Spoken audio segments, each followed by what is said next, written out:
Welcome to the Chamber's new room. For those of you who haven't been here yet in our new offices, we're excited to be here and to have a space that we can have meetings like this and bring folks to the Chamber, which I think is important. In addition to the new space and the new look with that, we've also done a little tweak to our branding, and you'll start to see, instead of GRCC or the Greater Richmond Chamber, ChamberRVA. We employed the folks at Free Agents Marketing, Ken Whalen and his staff, to take a look at our brand. And one of the things Ken's folks said was, what's really important is how your customers refer to you, not how you refer to yourself. And as they went out and started talking to people, they found that everybody refers to us as the Chamber. They don't say the Greater Richmond Chamber or the Richmond Region Chamber, they say the Chamber. And so they started to think about how do we use that in our terminology and our name. And we thought it was important to have a regional identifier, so we latched on to the ever-increasing in popularity RVA moniker that you see everywhere. In fact, Ned and I were on a trip to China a couple weeks ago, and we were lamenting the fact that we didn't take a whole stack of RVA stickers with them and plaster them all over the place while we were there. But so we've added that, and serving the Richmond region, just so people know where we are. And you'll start to see this all over and see some new look and some new messaging from the Chamber as we go forward this year to go along with our new space. So I wanted to introduce that to you this morning, as well as welcoming you all to the Richmond Business Council meeting and this great opportunity to have the mayor talk to us about community wealth building and some of the work that he's been doing and the city's been doing in this area. I think this is incredibly important. As we look at growing businesses in the region, there are challenges that every region faces. And you can add jobs and add opportunities, but if you don't find a way to make sure that the people are currently living in poverty or are underemployed have a chance to increase their skill set and apply for those jobs, it really doesn't help the region or your community to the extent that it should. And that's a real tough balancing act, because it's hard to skill people up for jobs that aren't there yet with the anticipation that the jobs are going to come. But if you don't have them ready for the jobs, when the jobs get there, then somebody else gets hired. And you don't really solve the problem that you're trying to solve or change the dynamics. And I think what the mayor's done with his community wealth building piece of the organization in the city and really institutionalizing that, and the work Thad's done, has just been phenomenal. And I've had a chance to spend some time with Thad and see the strategic plan that he's put together. It makes a lot of sense, and I think it's a really great effort and a neat focus, and one of the things that makes our region a step above a lot of the other regions across the country and creates a huge opportunity for us, because we've identified a challenge and we've identified a way to attack that challenge, and now we're mobilizing folks to go after it. And I think that's really critical. So, Mayor, I commend you for that and look forward to your comments. And with that, I want to introduce Cal Whitehead, who is the chair of the Richmond Business Council. I probably stole half of what Cal was going to say, but that's because I didn't read the script. So you're on your own, Cal. Good job. Thank you.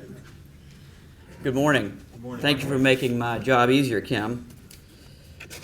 As Kim said, I'm Cal Whitehead. I'm the chairman of the Richmond Business Council. Thank you all for coming this morning. Thrilled to have you in this beautiful space. We were laughing, Sam and the mayor are spending a lot of time in this room with all the meetings that the Chamber's been hosting to show off this great view, which is now covered, but please take a look before you leave. The Richmond Business Council, we're a body that is an advocacy arm for the Chamber RVA. I'm going to get used to saying that in the beautiful new logo. But it's our job to represent businesses in all sectors, to make sure that we have an active voice in local government, to make sure that our community is welcoming not only to business but to everyone as a place to live, work, and play. Our cabinet members, some of whom are here, could everyone on the Richmond Business Council cabinet please give a little wave just so we can recognize you? Thank you. There you go. These volunteers attend council meetings, school board meetings, work task force groups to help guide and mold the policies that make Richmond a welcoming place for business. We rally behind and advocate for community projects, such as the bus rapid transit project that was recently approved. We were thrilled to play a role in that. We support education, workforce development, economic development, small business, transportation, public safety. Chief Durham spoke to us a few weeks ago. It was a remarkable opportunity to learn about what his office is doing to make Richmond a safer place to live. These priorities all align with the Office of Community Wealth Building, which the mayor and city council had the vision to establish in order to take a focused, strategic, innovative approach to addressing poverty in Richmond. I'd like to take a moment to recognize the city's public officials who are here today. Of course, Mayor Jones, who we'll hear from in a minute, Donald Coleman, Don with School Board Vice Chair, Kim Gray, Kim here, School Board, Selena Cuffey-Glenn, Chief Administrative Officer, Police Chief Durham, good to see you, sir, and Mark Cronenthal and Cheryl Green. I saw both of you from the mayor's office. Thanks for coming this morning. Also, Thad Williamson, the director of the Office of Community Wealth Building. Thank you for being here. And quickly, our chamber's leadership also, we're lucky to have them this morning. Sam Young, who's the chairman of the board of directors, up front and center as usual. Ned Massey, is Ned here? Yes. There he is. Hey, Ned, chair-elect of the chamber, and our chief trip planner for the inner-city visit. And of course, Kim, who spoke to you already. I'd like to thank our associate sponsor this morning, Strategic Staffing Solutions. Jeff Nelson, where's Jeff? He could not be here. Jeff Nelson with Strategic Staffing Solutions is one of our most active cabinet members. He's terrific. He's chair of the Education Workforce Committee, and we appreciate his sponsorship this morning. So, on to the main part of the program. Mayor Jones is completing his second term in office this year and has made facing concentrated poverty a top priority in his administration. In 2014, the Office of Community Wealth Building was established, and it coordinates the City of Richmond's poverty reduction and wealth building initiatives, which by design span several sectors and policy areas, from education to housing to transportation and workforce and economic development. See, these are all areas that we concentrate on as well. The office is poised to become a national model for building a ladder out of poverty. And so please help me welcome our mayor, Richmond Mayor Dwight Jones.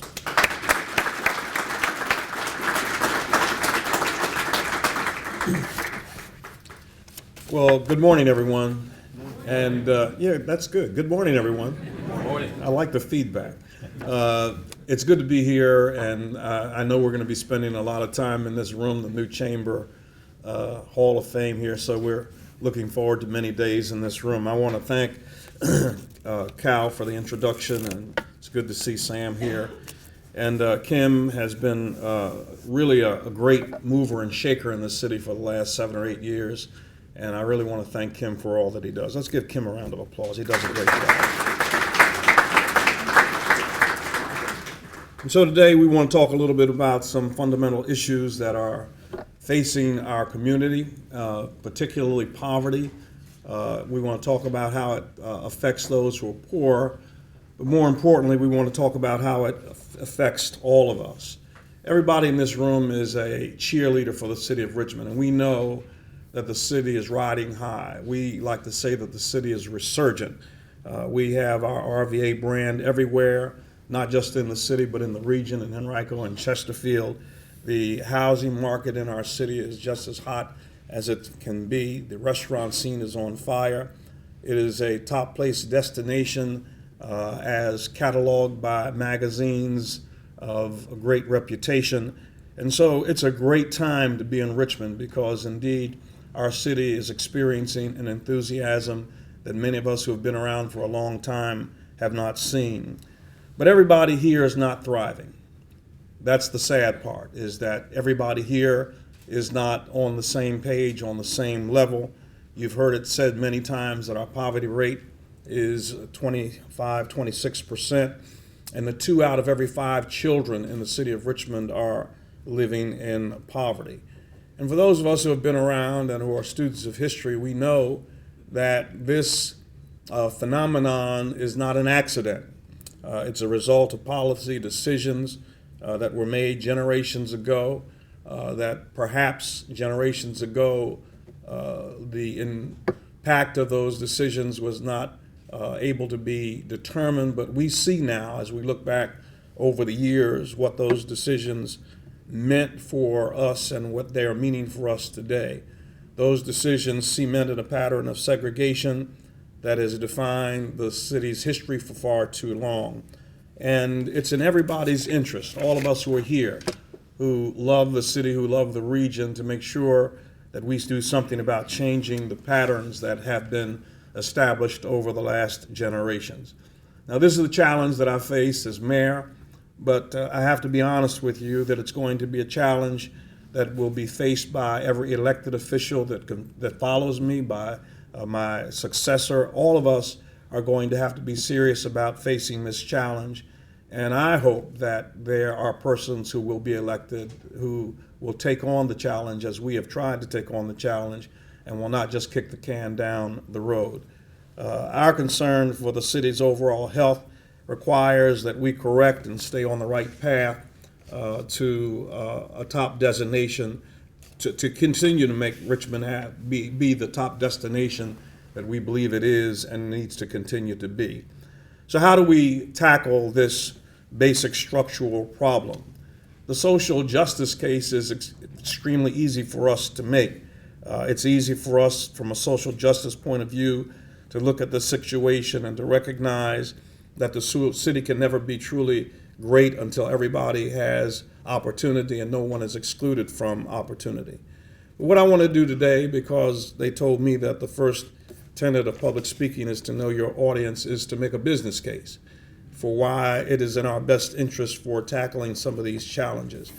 And I want to share with you some of the important work that's being done by the Office of Community Wealth Building that Kim talked about and by other agencies in the city, because what we've decided to do is to take this challenge on and to not just continue to ignore it. We've been bold with our vision, and our vision is to cut poverty in our city by 40% by the year 2030. Now, that's a heck of a goal, to cut poverty by 40% in that short period of time.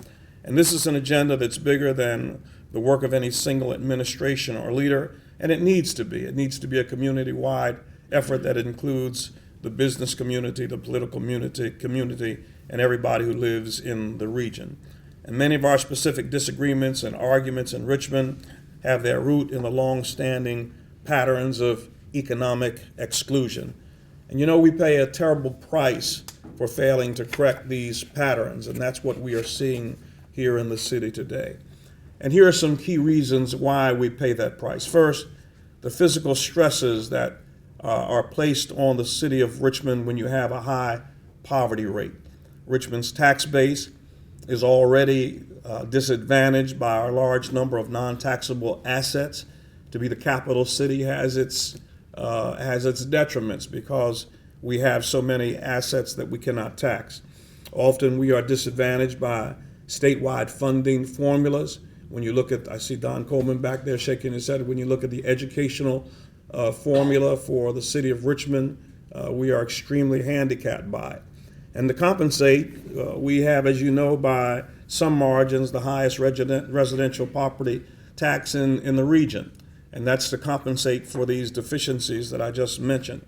And the bottom line is that we need more residents working.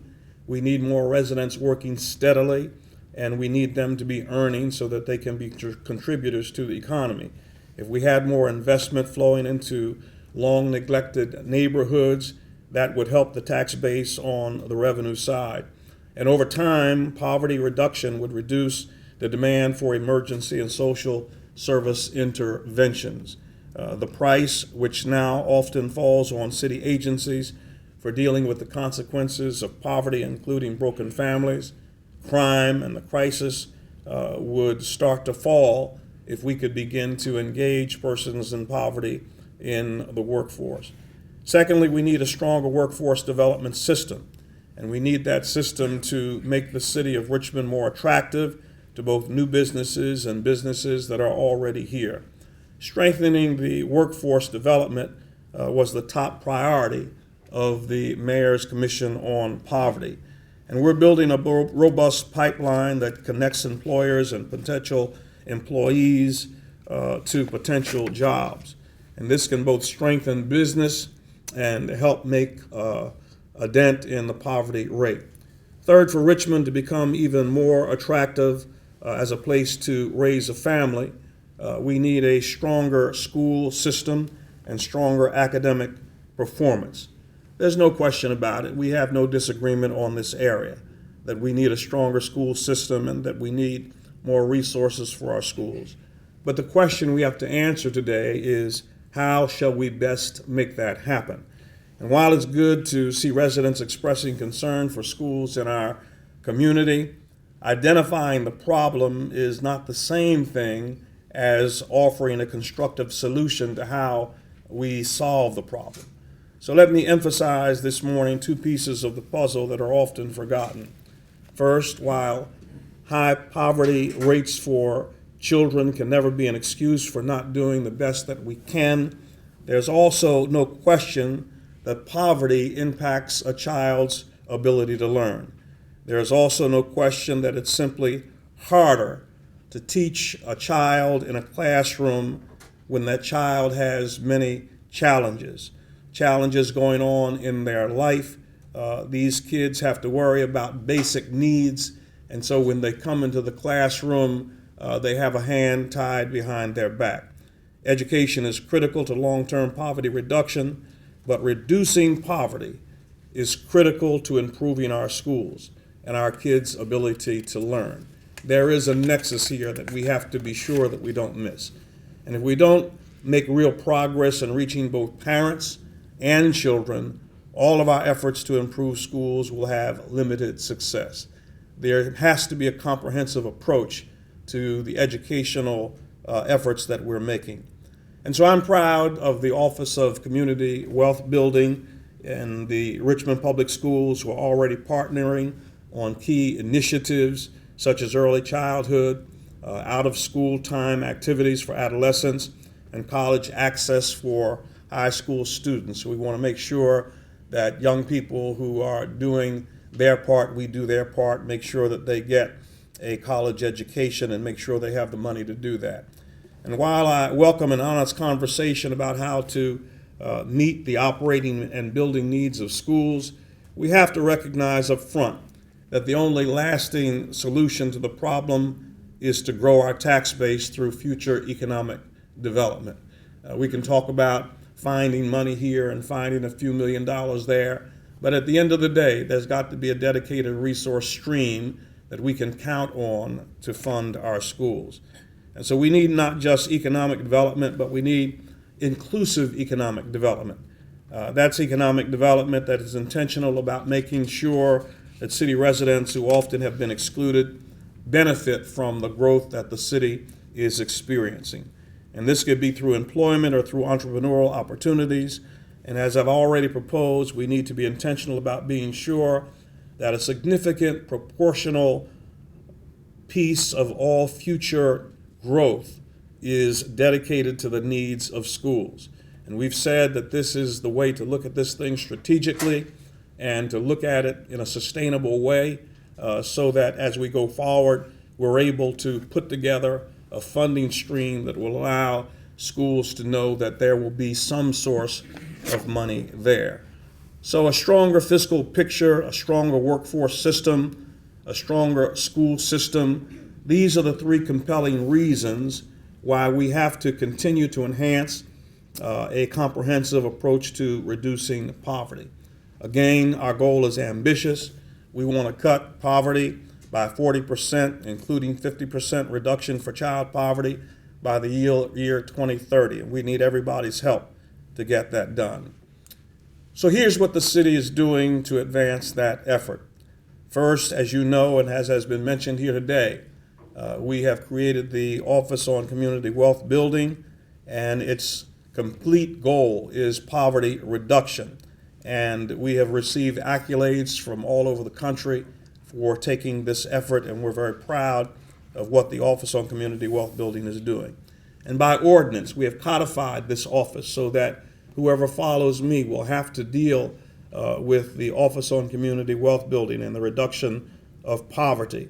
And the agency is charged with developing and leading implementation of a comprehensive approach to building community wealth in 3 key areas. And those areas are employment, housing, and education. The office works with agencies across city government, and it also works with key partner agencies such as the public schools, the Housing Authority, and Richmond City Health District. Also has built relationships with philanthropic and university and business communities. We recognize that this is not something that we as a city can do by itself. Government can't make this happen. We have got to have partners. And this slide shows, and I haven't been watching, but I guess the slides are going along with my talk. This slide shows how the Community Office of Wealth Building is driving change. So Tammy, you're doing a good job. Is that you? All right, very good. The antidote to poverty is quite simply money and wealth. And for most people, money and wealth means a job. So we've put workforce and employment at the center of our strategy. And in the last several years, the city has launched a locally funded workforce development program. We call it the Center for Workforce Innovation, which is now a part of the Office on Community Wealth Building. The center is at 900 East Marshall Street, just across from City Hall. And already this center has been responsible for getting jobs for several hundred city residents. In addition to job referral and training programs, they also provide support services to residents. And right now, to be frank, the center's #1 need is a stronger relationship with employers. And that's why I thought that it was important to be here today. So if you have not visited the center, I encourage you to have a conversation with our new workforce administrator, Valerie Mitchell, who is here this morning. Stand up, Valerie. She's your woman. Hey. Valerie brings a strong background to workforce development, particularly in the area of business services, and she's anxious to work with all of you today about your employment needs and our employment needs as we seek to lift poverty. We're also looking at ways to promote entrepreneurship and business development, particularly in our high poverty neighborhoods. Now, over the last several months, we have been working with a nationally known consultant to develop an anchor institution-based social enterprise strategy for the city. The concept is based on simple observation. Here in Richmond, we are blessed to have strong anchor institutions with many resources and a commitment to the city. What would happen if we could find ways to meet some of the procurement needs of these institutions through the development of new businesses committed to hiring residents out of poverty? And one of the things that excited us about bus rapid transit was when we looked at the Cleveland model. We found that in the Cleveland model, there were businesses that intentionally hired individuals who were able to get now to their businesses because of the bus rapid transit system, and it has actually made a huge dent in the poverty rate in that city. And so our team is led by Yvette Roots. Are you here, Yvette? There she is. Stand up, Yvette. And she's already met with many of those who are in the room today, and we'll have some preliminary recommendations very soon. But if you or your company are interested in being a part of this conversation, we'd like to ask you to contact Yvette so that you can talk about her and see how you can get plugged in and be a part of what we're trying to accomplish. Now, these specific efforts led by the Office of Community Wealth Building are not being done in isolation of other projects. I will just mention 3 major projects with huge potential benefits, none of which you have not heard of before. But first of all, it's the BRT, the Bus Rapid Transit Project, the backbone of a potential regional transportation system, and how Richmond's region needs a regional transportation system. Stone Brewing is going to bring jobs to an underserved area in Fulton. We're excited about what Stone is going to mean to the city of Richmond. And then we were just in this room a few days ago talking about the Port of Richmond and the long-term benefits inside the gate and outside of the gate that it's going to bring, and the kind of investment that the Virginia Port Authority is going to make here is going to mean jobs for people in the city, but particularly South Side, which has been a neglected area.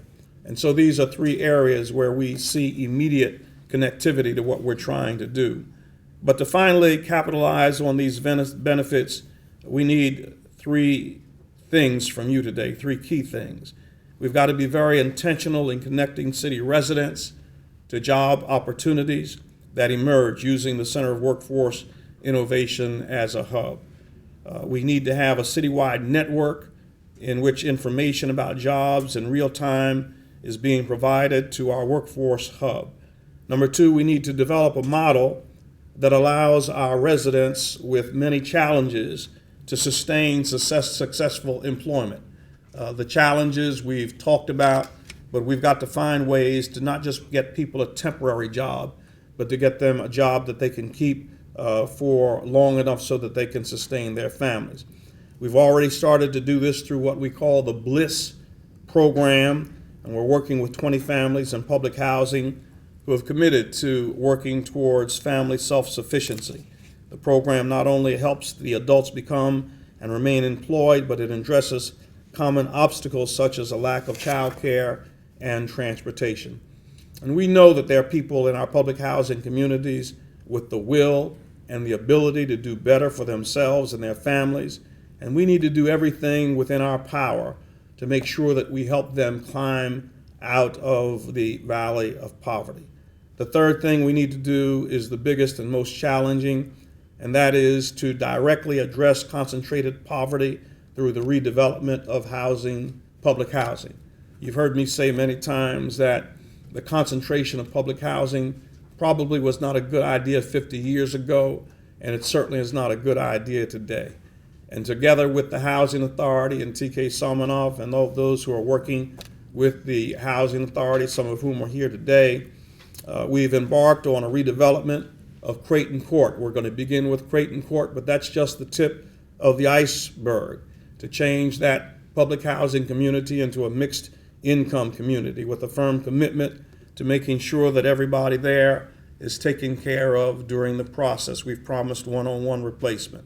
And what we wish to do, in fact, is to bring opportunity and vibrancy to a long neglected area of the city, in the process to disrupt the cycle of concentrated poverty. You've often heard me talk about the tale of two cities. When you go across the Martin Luther King Bridge, you hit a completely different reality than you face when you are on this side of that bridge.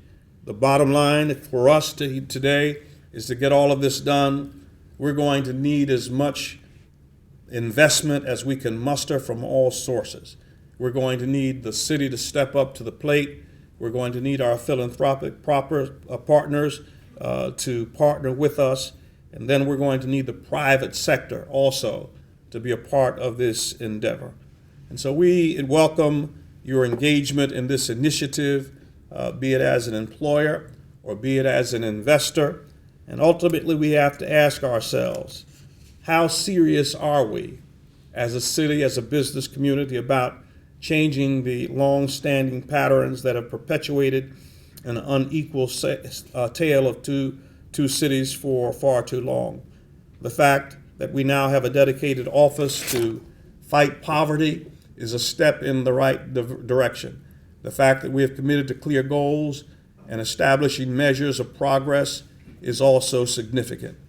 But we also need the help, and we also need the support and engagement, and yes, the resources of the entire community, especially the business community.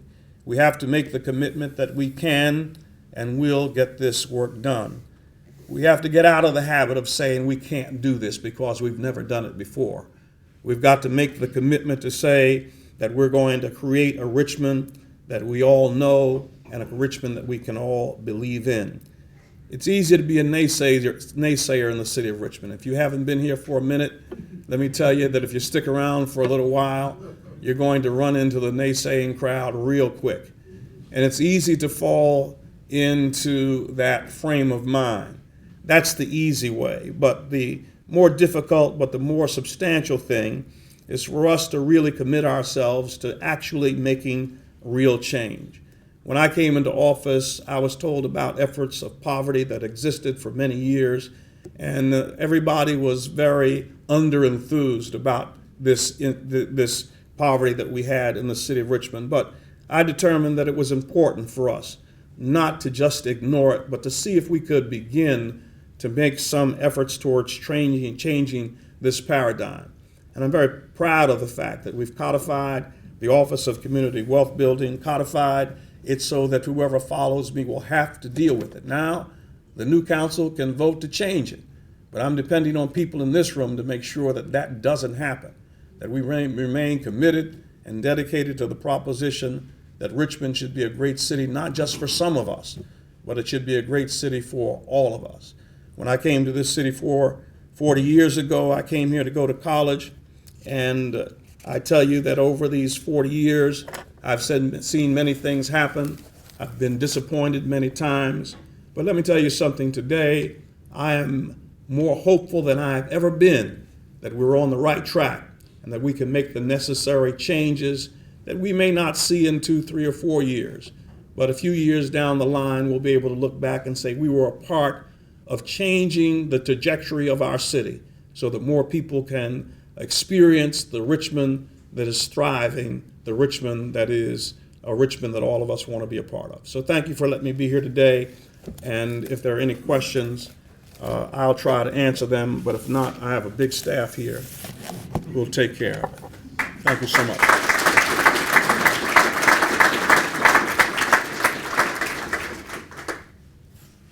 All right. You off the hook? I'm off the hook. Good. Thank you, Mr. Mayor.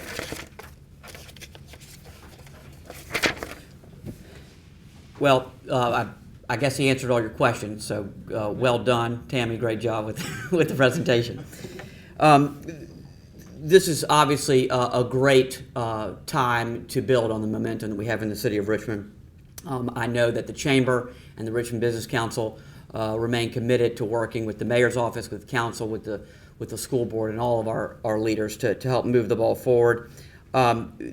I'd like to thank again Strategic Staffing Solutions and Jeff Nelson for sponsoring this morning. I want to remind everybody that if you want information about the Richmond Business Council, our programming with the Chamber, you can go to grcc.com. Mark Hickman is there. Mark is our leader on the Richmond Business Council. Thank goodness for him to give me all this information to share with you. Please contact Mark if you'd like to engage more with our council or the Chamber's other programs. I'd like to thank everyone for attending on a busy morning. I know it's spring break for a lot of you, and so thanks for the time. This is such an important opportunity for all of us to take advantage of. So thanks again for attending. Please enjoy your day and have a great rest of the week. Take care.